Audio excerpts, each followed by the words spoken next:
ओम श्री परमात्मने नमः।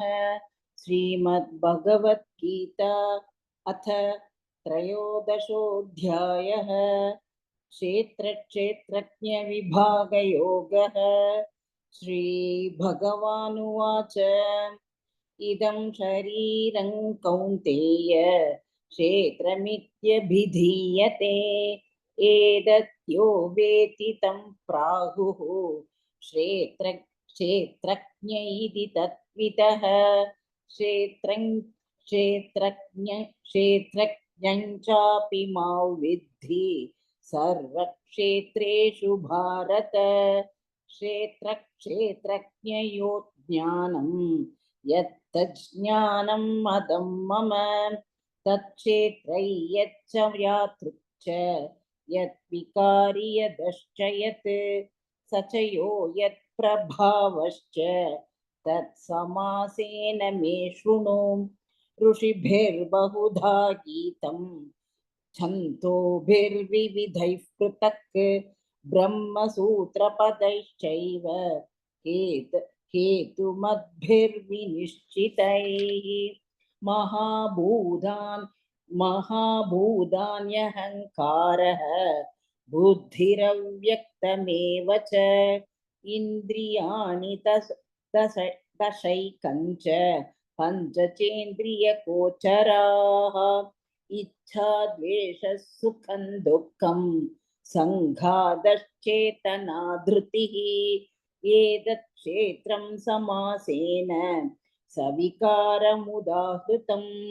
अमानित्वमदम्भित्वम् अहिंसा शान्तिरार्जवम् आचार्योपासनं शौचं स्थैर्यमात्मविनिग्रहः। इन्द्रियार्थेषु वैराग्यम् अनहङ्कार एव च। जन्म मृत्युजरा व्याधि दुःखदोषानुदर्शनम् असक्तिरनभिष्वङ्कः पुत्रदारगृहादिषु नित्यं च समचित्तत्वम् इष्टानिष्टोपपत्तिषु मयि चानन्ययोगेन भक्तिरव्यभिचारिणी। विविक्तदेशसेवित्वम् अरतिर्जन संसदि अध्यात्मज्ञाननित्यत्वं तत्त्वज्ञानात् तदर्शनम्। एतत् ज्ञानमिति प्रोक्तम् अज्ञानै यदतोऽन्यथा। ज्ञेयं यत्तत् प्रवक्ष्यामि यज्ञात्वामृतमश्नुते अनादिमत्परमं ब्रह्म न सत्तन्नासदुच्यते। सर्वतः पाणिपादं तत् सर्वदोषिशिरोमुखं सर्वतः श्रुतिमल्लोके सर्वमावृत्य तिष्ठति। सर्वेन्द्रियगुणाभासं सर्वेन्द्रियविवर्जितम् असक्तं सर्वभृच्चैव निर्गुणं गुणभोक्तृ च। बहिरन्तश्च भूतानाम् अचरञ्चरमेव च सूक्ष्मत्वात् तदविज्ञेयं दूरस्थं चान्तिके च तत् अविभक्तं च भूतेषु विभक्तमिव च स्थितं। भूतभर्तृ च तज्ज्ञेयं प्रसिष्णु प्रभविष्णु च ज्योतिषामपि तज्ज्योतिः तमसः परमुच्यते। ज्ञानं ज्ञेयं ज्ञानगम्यं हृदि सर्वस्य विष्ठितम् इति क्षेत्रं तथा ज्ञानं ज्ञेयं चोक्तं समासतः। मद्भक्तयेतद् विज्ञाय मद्भावायोपपद्यते। प्रकृतिं पुरुषं चैव विद्यनादि उभावपि विकारांश गुणांश्चैव विद्धि प्रकृतिसम्भवान्। कार्यकारणकर्तृत्वे हेतुः प्रकृतिरुच्यते।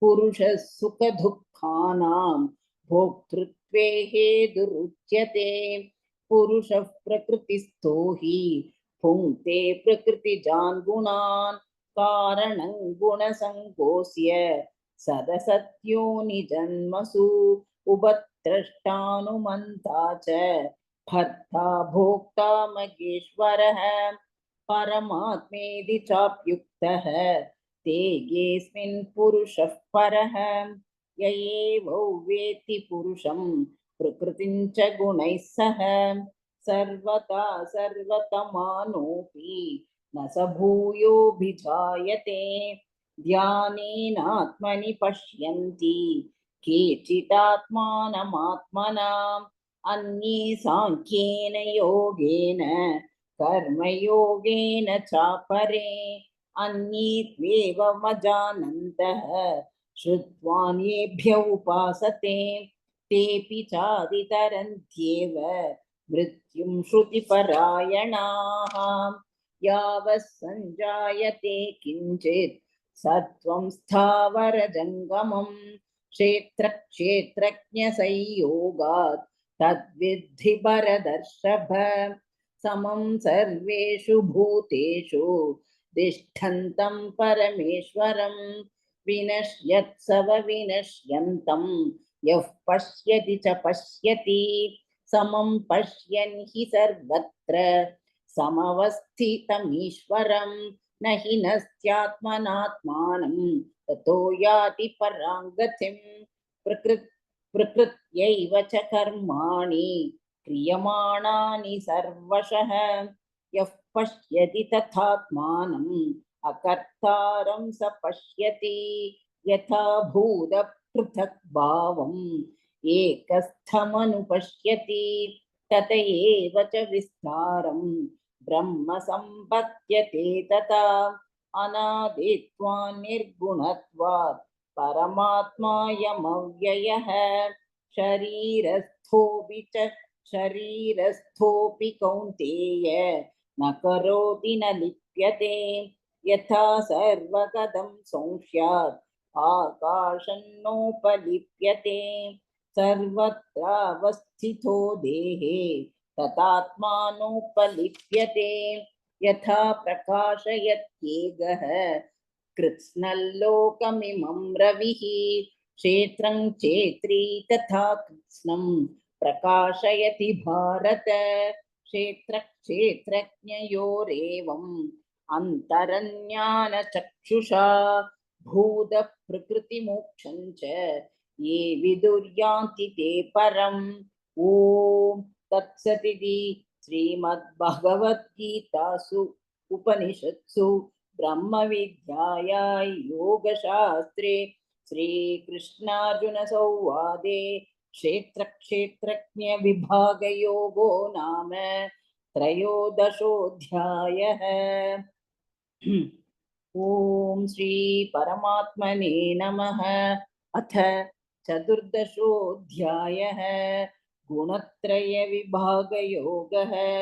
श्री भगवानुवाच परं भूयः प्रवक्ष्यामि ज्ञानानां ज्ञानमुत्तमं यज्ञात्वा मुनयः सर्वे परां सिद्धिमितो गताः इदं ज्ञानमुपाश्रित्य मम साधर्म्यमागताः सर्गे विनोपजायन्ते प्रलये न व्यथन्ति च मम यो निर्महद् ब्रह्म तस्मिन् गर्भं दधाम्यहं सम्भवः सर्वभूतानां ततो भवति भारत सर्वयोनिषु कौन्तेय मूर्तयः सम्भवन्ति याः तासां ब्रह्म महद्योनिः अहं बीजप्रदः पिता सत्त्वं रजस्तम इति गुणाः प्रकृतिसम्भवाः निबध्नन्ति महाबाहो देहे देहिनमव्ययम् तत्र सत्त्वन्निर्मलत्वात् प्रकाशकमनामयम् सुखसङ्गेन बध्नाति ज्ञानसङ्गेन चानघ रजोरागत्मकौ विद्धि तृष्णासङ्गसमुद्भवं तन्निबध्नाति कौन्तेय कर्मसङ्गेन देहिनं तमस्त्वज्ञानजौ विद्धि मोहनं सर्वदेहिनां प्रमादलस्य निद्राभिः तन्निबध्नाति भारत सत्वं सुखे सञ्चयति रजः कर्मणि भारत ज्ञानमावृत्य तु तमः प्रमादे सञ्जयत्युत रजस्तमश्चाभिभूय सत्वं भवति भारत रजः सत्वं तमश्चैव तमः सत्वं रजस्तथा सर्वद्वारेषु देहेऽस्मिन् प्रकाश उपजायते ज्ञाने यथा तथा विद्यात् विवृद्धं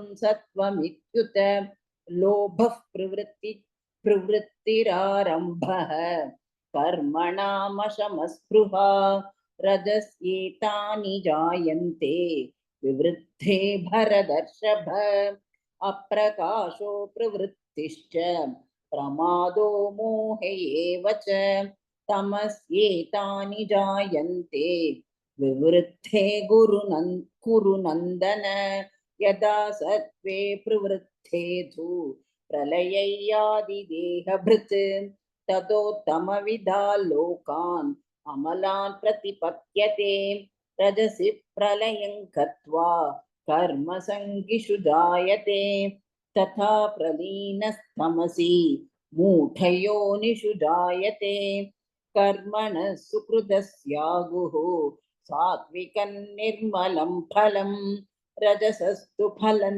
दुःखम् अज्ञानं तमसः फलं सत्त्वात् सज्जायते ज्ञानं रजसो लोभ एव च प्रमादमोहौ तमसः भवतो ज्ञानमेव च ऊर्ध्वं गच्छन्ति सत्त्वस्थाः मध्ये तिष्ठन्ति राजसाः जगन्यगुणवृत्तिस्थाः अथो गच्छन्ति तामसाः नान्यं गुणेभ्यः कर्तारं यदा दृष्टानुपश्यति गुणेभ्यश्च परौ वेत्ति मद्भावं सोऽधिगच्छति गुणानेतानतीत्यत्रीन् देहि देहसमुद्भवान् जन्म मृत्युजरा दुःखैः विमुक्तो मृदमश्नुते अर्जुन उवाच कैर्लिङ्गैस्त्रीन् गुणानेतान् अतीतो भवति प्रभो किमाचारः कथं चैतान् त्रिगुणानतिवर्तते श्रीभगवानुवाच प्रकाशं च प्रवृत्तिं च मोहमेव च पाण्डव न त्वेष्टि सम्प्रवृत्तानि न निवृत्तानि काङ्क्षति उदासीनवदासीनः गुणैर्यो न विचार्यते गुणा वर्तन्त इत्येव यो वदिष्ठति निङ्कते समदुःखसुखस्वस्थः समलोष्टाश्मकाञ्चनः तुल्यप्रिया प्रियो धीरः तुल्यनिन्दात्मसंस्तुतिः मानापमानयोस्तुल्यः तुल्यो मित्रारिपक्षयोः सर्वारम्भपरित्यागी गुणातीतः स उच्यते मां च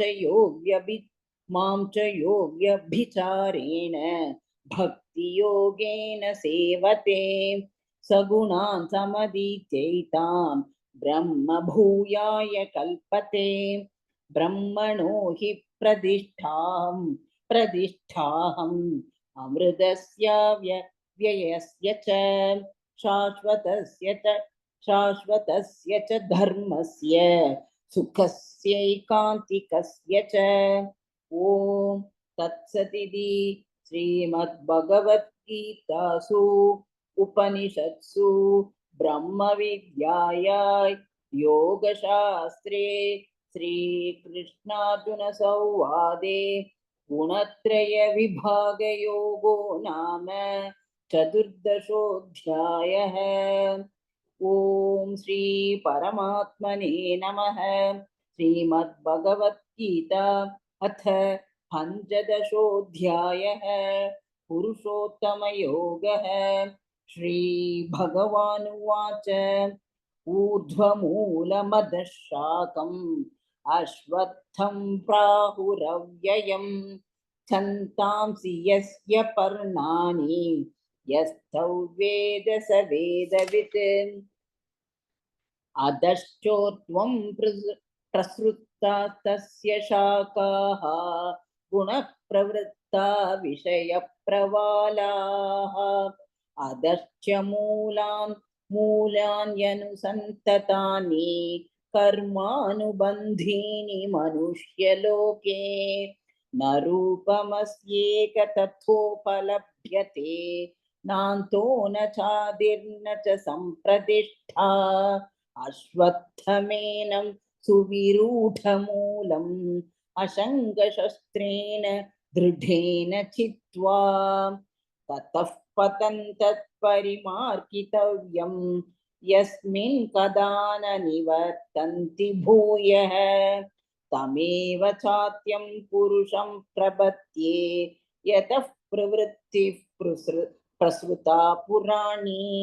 निर्मानमोहाजितसङ्गदोषाः अध्यात्मनित्या विनिवृत्तकामाः द्वन्द्वैर्विमुक्ता सुख दुःखसंज्ञैः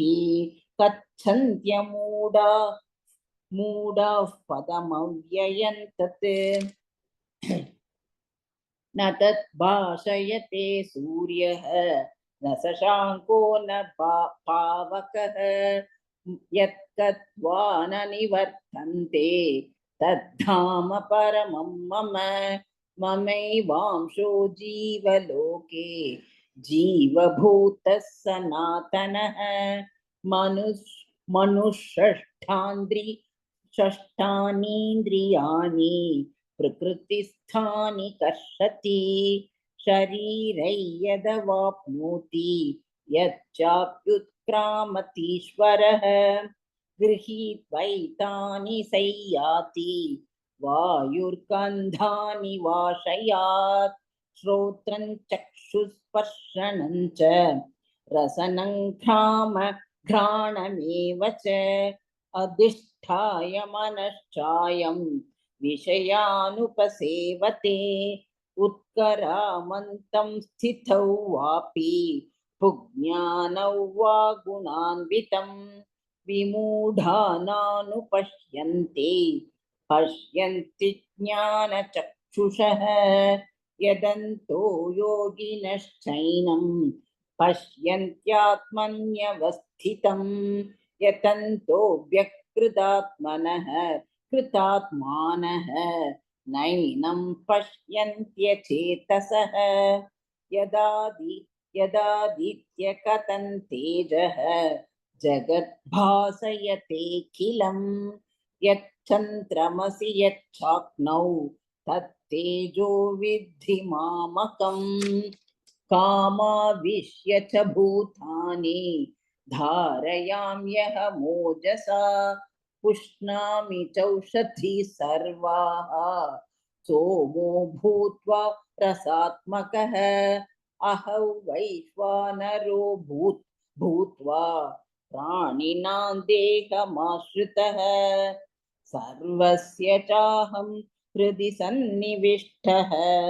मत्तस्मृतिर्ज्ञानमबोहनं च वेदैश्च सर्वैरहमेव वेद्यः।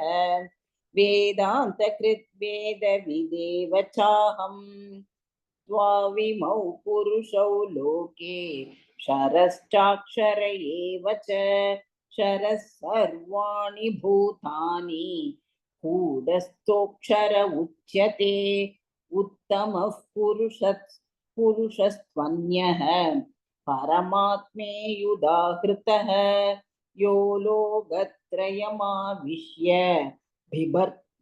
बिभर्त्यव्यय ईश्वरः यस्माक्षरमधीतोऽहम् अक्षरादपि चोत्तमः अतोऽस्मि लोके वेदे च प्रतितः पुरुषोत्तमः यो मामेव सम्मूढः जानाति पुरुषोत्तमं स सर्वविद् भजति मां सर्वभावेन भारत इति गुह्यतमं शास्त्रम् इदमुक्तं मया नघ एतत् बुद्ध्वा बुद्धिमान् स्यात् कृतकृत्यश्च भारत ॐ तत्सदिति श्रीमद्भगवद्गीतासु उपनिषत्सु ब्रह्मविद्यायां योगशास्त्रे श्रीकृष्णार्जुनसंवादे